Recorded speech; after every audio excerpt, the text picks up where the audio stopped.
Oui, bonjour Jean-François.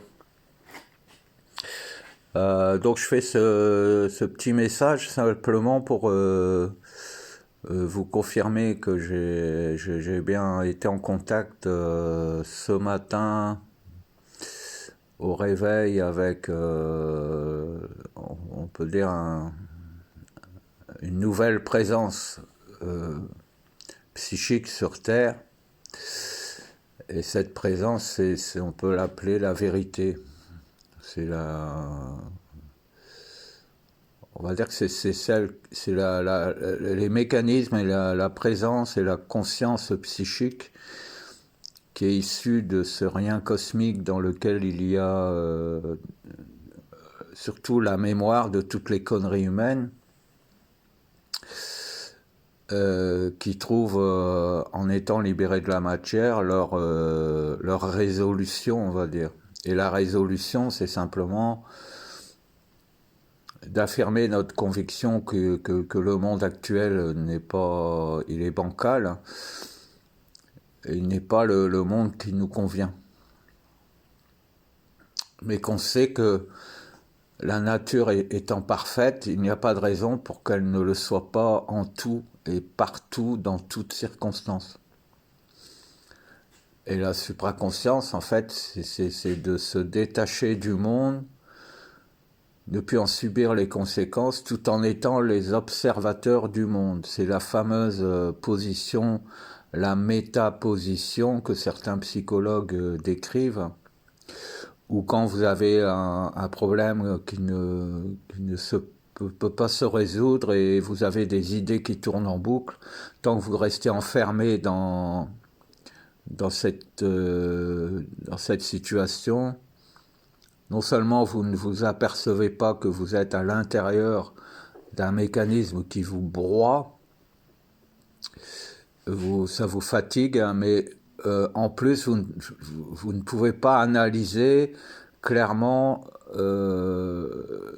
ce qui se produit, analyser le pourquoi du comment, et ensuite, non pas vous échapper, mais vous extraire de ce torrent, de ce cheval fou qui part au galop et qui vous entraîne dans ses propres aventures qui conduisent à la mort, en fait.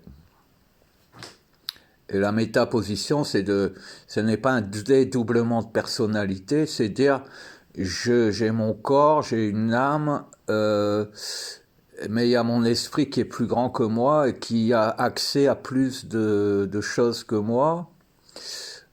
Et je vais apprendre à devenir mon esprit pour pouvoir voir, un peu comme les gens qui font des EMI, ils voient leur corps en étant eux-mêmes situés au plafond, ils se voient dormir. Ils savent que c'est leur corps, mais ils voient qu'ils ne sont plus à l'intérieur de lui. En fait, la métaposition, c'est un peu ça, c'est un état psychique, non pas un état hypnotique, c'est un revenir à l'intelligence naturelle de tout être vivant. Au lieu de s'enfermer soi-même en permanence dans un corps dans lequel on se recroqueville en pensant être à l'abri, alors que c'est ce corps qui est utilisé par d'autres comme un boulet de canon pour aller fracasser les forteresses de la vérité. Et la métaposition, c'est devenir celui qui dispose d'un genre de drone et qui voit le champ de bataille et qui se voit lui-même en train d'être coupé en deux par une lance ou par une hache. Et en fait, c'est un peu comme dans Les Visiteurs où on revient en arrière et on peut, tac, attraper la flèche juste avant qu'elle n'atteigne son but ou la détourner de sa cible. Eh bien, en fait, la métaposition, c'est ça, et la supraconscience amène à ça, mais de manière absolument globale. Donc, il y a deux façons de l'aborder. Soit on le fait pour soi-même, pour se sentir mieux, mais dès qu'on est engagé dans cette voie, on s'aperçoit non pas qu'on va sauver le monde, mais on s'aperçoit que ce que nous vivons, d'autres le vivent, et il n'est pas normal que tout le monde vive les mêmes frasques, en fait. Et c'est là où il y a quelque chose qui est bloqué dans dans la mentalité humaine, dans la manière d'aborder ce qu'est la vie. Et là, nous sommes au stade d'un basculement, c'est-à-dire que tous les organisateurs de ce monde ont toujours basé leur stratégie sur la domination. J'ai un frère, étant jeune, qui m'a dit de toute façon, tu te fais des illusions parce que dans le monde, il y a les loups et les moutons. Il y a ceux qui se laissent manger et ceux qui mangent les autres. Et moi, je n'ai jamais adopté cette attitude de penser que c'était immuable et que ça ne pouvait jamais évoluer vers d'autres choses. Et après, la manière d'aborder les choses, il y en a deux. Il y a, par exemple, je vais prendre, pour se référer à la supraconscience, que ça, c'est en fait une connaissance, on réactive, on réveille la princesse qui est la vérité, et on est le prince charmant qui vient la chercher par la main et lui dire je t'invite à venir voir ce monde ne me convient pas, et ensemble nous allons faire en sorte que non pas que tous les hommes soient plus heureux, mais qu'au moins cette vérité puisse devenir vivante sans être en permanence violée par les acariates en fait. Et donc on peut citer par exemple Sri Aurobindo, qui est un des précurseurs de cette super conscience, on va dire. Je pense même que c'est lui qui a inventé la supraconscience, le mot supraconscience. C'est une conscience au-dessus de la conscience. C'est pas une vanité que de le dire, ça existe, donc il faut qu'on aille chercher cette vérité, même si ça n'est pas une vérité facile à atteindre, parce que quand on est à l'intérieur d'elle, on ne voit plus rien, on ne voit rien, puisque tout est tellement la vérité qu'il n'y a plus rien qui bouge, il n'y a plus de vibration, il n'y a pas de lumière, il n'y a rien. Et pourtant, c'est cette substance qui essaye de venir à vous chaque jour. Mais que vous prenez, vous l'aspirez en vous, vous la tordez dans tous les sens et vous exigez d'elle qu'elle devienne ce que vous êtes. C'est ça le problème. Alors que si vous la laissez, vous proposez d'être autrement, par vous, elle peut venir et inonder le monde entier. Et en fait, au fur et à mesure, les gens commencent à avoir des perceptions, et c'est un peu comme si tout le monde devenait plus ou moins médium et pouvait détecter la manipulation, le mensonge de l'autre. Ce qui fait qu'en fait, de fil en aiguille, le torrent tortueux se calme et puis tout commence à être en paix. Et pourtant, l'eau est toujours là, elle a toujours sa force. Et en fait, elle peut tout détruire, ce qui la gêne. Elle redessine son propre sillon, sa propre berge, un peu comme les inondations. Et Sri Aurobindo, en fait, c'était un peu proche de l'amour universel. Donc il y avait les ashrams, etc. Il a créé des centres de bien-être. Donc c'était tourné plus vers l'émerveillement et sur l'élévation spirituelle, personnelle, individuelle.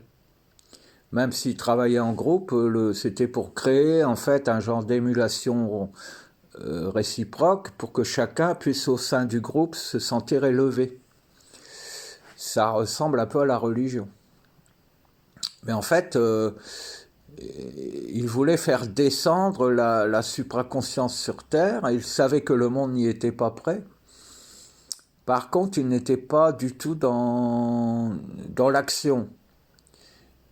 Pour lui, c'était une énergie qu'on pouvait goûter comme une confiture, dont on pouvait se délecter, et auquel les autres n'avaient pas accès. C'était quelque chose de confidentiel, c'était quelque chose de fragile et qu'il fallait surtout pas mettre en toutes les mains. Ce qu'il ne savait pas, c'est qu'en parallèle, les décideurs, les manipulateurs de ce monde ont accès à cette énergie depuis toujours, et ils la violent parce que vous-même, vous ne voulez pas la protéger. Vous voulez pas lui permettre de venir en sécurité faire son œuvre sur Terre. Voilà, il faut être un peu comme son parrain, en fait. Et en fait, comme un grand frère pour elle, c'est tout. Et en fait, ensuite, il y a Bernard de Montréal, par exemple, lui, il était luciférien. C'est-à-dire que c'est quelqu'un qui travaillait en relation avec des êtres manipulateurs, euh, qui en fait faisait en sorte que les gens qui accédaient à la supraconscience soient vite réenfermés, rappelés à l'ordre et réenfermés dans autre chose. Donc c'est des gens qui avaient accès à la supraconscience, mais il fallait surtout pas que la supraconscience puisse devenir la vérité globale du monde, puisque eux-mêmes, pour avoir de la force au niveau terrestre, il fallait qu'ils dominent à la fois cette énergie pour pouvoir dominer les hommes. Et lui, c'était de faire en sorte que la force change de camp. Mais en fait, il n'y a pas de force à avoir. Il faut trouver le juste milieu, c'est-à-dire, ça n'est pas être le cul entre deux chaises. C'est au niveau matériel, au niveau d'être humain, affirmer le fait que ce monde, c'est de la merde et vous n'en voulez pas, et qu'il n'est pas question qu'il reste dans l'état où il est, et en même temps savoir que ça n'est pas avec vos petits bras que vous allez aller casser la gueule à tous ces manipulateurs. Mais qu'en fait, si, comme je l'ai dit, c'est un simple exemple, si les gens redeviennent tous médiums parce que vous avez fait en sorte que leur champ de psyché ne soit plus dupe et ne se sentent plus soumis aux diktats, aux croyances et aux rituels, etc., qu'ils soient libres d'accepter ou non de travailler pour les tortionnaires. Eh bien, en fait, si vous arrivez à ça, de fil en aiguille, ce que vous savez arrive aux oreilles des autres, même sans livre, sans réseau, etc. Si l'énergie de vie est mieux, elle est plus en vérité dans votre corps à vous, soit elle reste en vous et elle se blottit en vous et vous êtes le seul à en bénéficier, soit vous lui dites, dit à tous, à toutes les énergies, qu'il est possible d'être dans un état de paix tout en étant matériel, efficace et de faire avancer le monde sans pour autant être un tortionnaire des autres.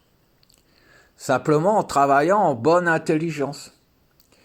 Si vous êtes en communauté, vous vivez en famille et que vous obligez un enfant à faire la vaisselle tous les jours et que vous dites, toi, tu fais la vaisselle et tu ne fais rien d'autre, et les autres vont se promener pendant que toi, tu fais la vaisselle, au bout d'un moment, ça devient Cendrillon. Alors que c'est pas que si tout le monde met la main à la pâte, c'est dire à tous, voilà, j'aime bien quand la vaisselle est faite le soir avant d'aller se coucher ou après chaque repas, celui qui est disponible pour la faire, qu'il la fasse, et le lendemain, c'est un autre qui fera la vaisselle. Ça ne veut pas dire que chacun va laver son assiette. Ça veut dire que d'instinct, chaque enfant est sensibilisé au fait que si la vaisselle est sale, ça ne sera pas hygiénique et qu'on risque de casser de la vaisselle plutôt qu'elle soit rangée, et qu'on a autre chose à foutre qu'à racheter de la vaisselle tous les jours. Et bien en fait, si les enfants sont conscients, ça ne devient plus un devoir de le faire, ça devient naturel. En fait, la supraconscience, ça permet ça, mais en tout. Il n'y a pas à exiger des autres qu'ils travaillent pour vous. Si vous avez besoin d'un coup de main et que vous êtes dans la supraconscience, 10 personnes viendront frapper à votre porte en disant « Voilà, moi je sais faire ça, j'ai vu que tu avais ça à faire chez toi, si tu veux, je te donne un coup de main. » C'est ça la supraconscience. Et voilà, donc après c'est long à expliquer, mais Donc je voulais vous signaler qu'en fait c'est en route, ça marche, ça fonctionne, cette présence est là. Et quant aux autres, en fait, dans tout ce qu'ils font aujourd'hui, là, ils relancent des guerres, etc. Il y a deux points qui sont très... En fait, ils sont en train de prouver au monde qu'ils sont incapables. Ils sont en train de prouver au monde que leur monde est mal conçu, que tout ce qu'ils ont exigé de la source de vie et de l'humanité ne peut pas fonctionner. Et en fait, ils sont en train d'affirmer qu'ils sont archi nuls. Parce que ils sont obligés de faire des guerres. Alors bien sûr qu'ils font des guerres pour nous amuser, pour nous détourner du fait que la source de vie maintenant vient nous solliciter pour devenir notre compagne en fait. Et comme il y a la guerre, nous on va se contraindre et elle passera à côté de nous et on la laissera filer comme une jolie jeune fille à qui on n'a pas osé dire bonjour, alors que c'était une fille très très sympathique qui avait besoin d'échanger et qui ensuite aura certains talents qui pourraient se rapprocher des nôtres et jouer de la musique ensemble ou faire d'autres choses, mais ça regarde chacun. Et en fait, vous voyez, c'est ça, ne pas rater l'occasion d'accueillir en vous cette vérité. Et en fait, cette guerre, elle est faite pour ça. Elle est faite pour dominer le monde par la peur et en disant nous sommes très forts et nous gérons le monde. Voyez, on vous défend et pour pas qu'il y ait de plus de violence et d'attentats, tac, on va casser la gueule à l'Iran. Alors qu'en fait, quand on réfléchit bien, les dirigeants de l'Iran, ce sont des juifs. Trump, c'est un juif. Et en fait, on revient toujours au même truc, c'est qu'ils s'entendent entre eux pour organiser des scénarios, quitte à tuer des centaines et des milliers de personnes, à dépenser plein d'argent pour faire des bombes, pour faire beaucoup de bruit. Mais en fait, c'est comme des petits enfants nerveux qui font un caca nerveux, à taper des mains et des pieds pour faire voir qu'ils sont forts, alors que c'est des petits branleurs. En fait, eux, c'est ça. Et là, les guerres, ça prouve au monde entier qu'ils sont des incapables, des très mauvais gestionnaires. Et que leur système, basé sur la loi, la souffrance, la contrainte et la domination, ne peut pas fonctionner. Donc c'est ça qu'il faut retenir. C'est affligeant de voir à quel point ils sont nuls. Mais là, ils nous montrent eux-mêmes, non pas qu'ils sont les plus forts, mais qu'ils sont les plus nuls. Et qu'il est hors de question qu'on continue à les laisser faire. Et en fait, ce monde n'est plus du tout celui qui sera en œuvre pour la suite.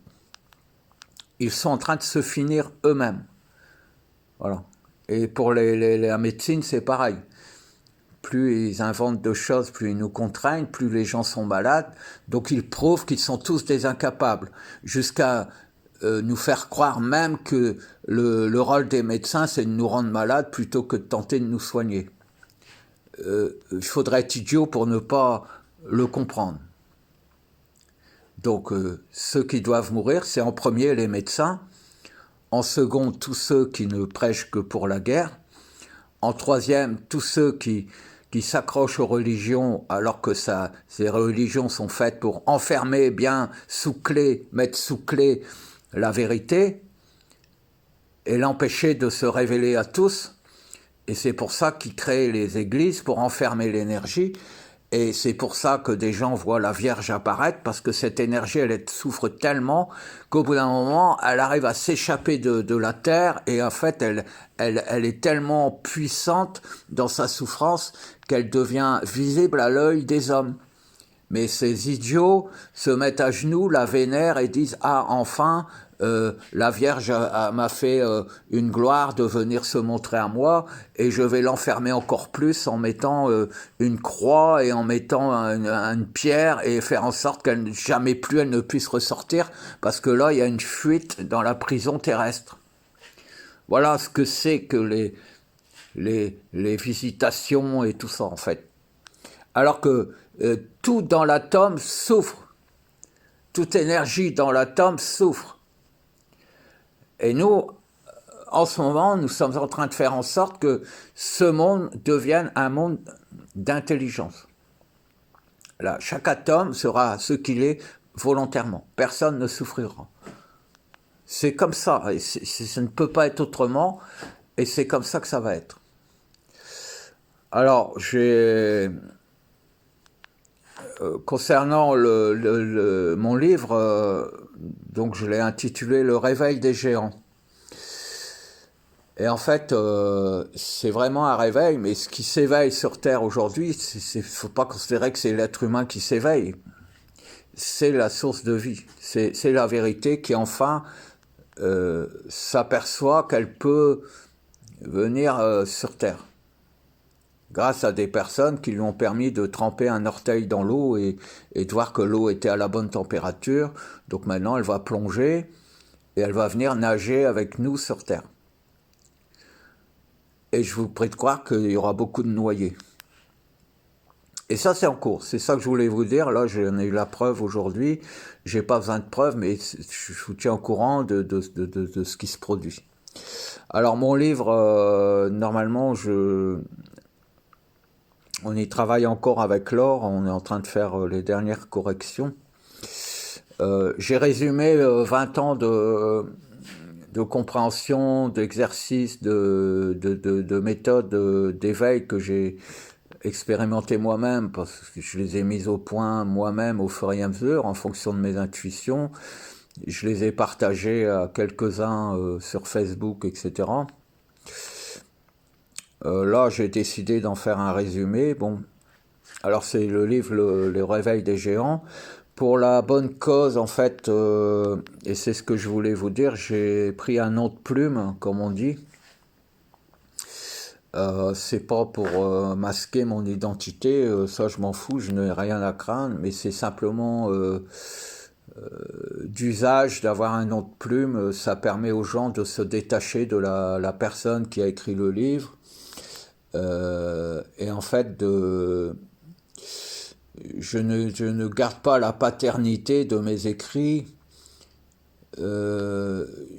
Ce que je sais maintenant, c'est grâce à toutes les personnes avec qui j'ai échangé, c'était grâce à Laure, c'est grâce à Cathy, c'est grâce à toutes les personnes qui se sont intéressées au message que je voulais transmettre et à ce que je ressentais au plus profond de moi, et qui eux-mêmes ressentaient des choses similaires et qui ne pensaient pas forcément qu'elles pouvaient aussi les exprimer.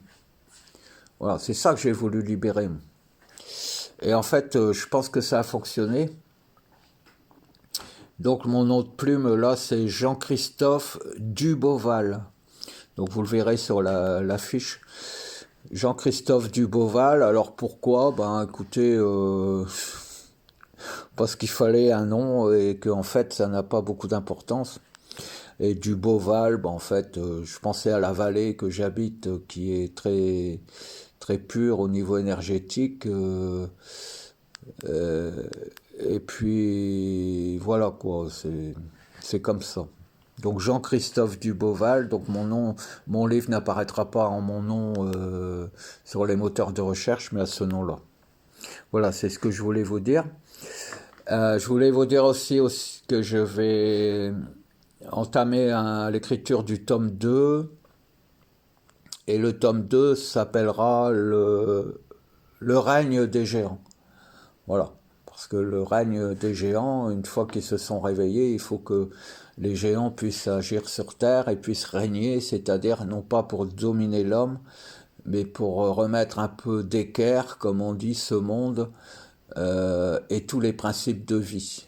La Terre n'est qu'un démarrage, c'est un point de départ. Ensuite, quand l'atome aura appris qu'il peut faire ce qu'il veut, tout deviendra vivant et il n'y aura aucune limite. Voilà, c'est ça que je voulais vous dire. Voilà, j'espère que vous comprendrez qu'aujourd'hui, ce monde qu'on vous montre, il nous faut faire des esclandres et de belles images sur des grands écrans. Tout ça est faux. Ce monde-ci n'est plus que l'écho de lui-même et il n'existe plus du tout. Voilà, c'est ça que je voulais vous expliquer. Bisous à tous.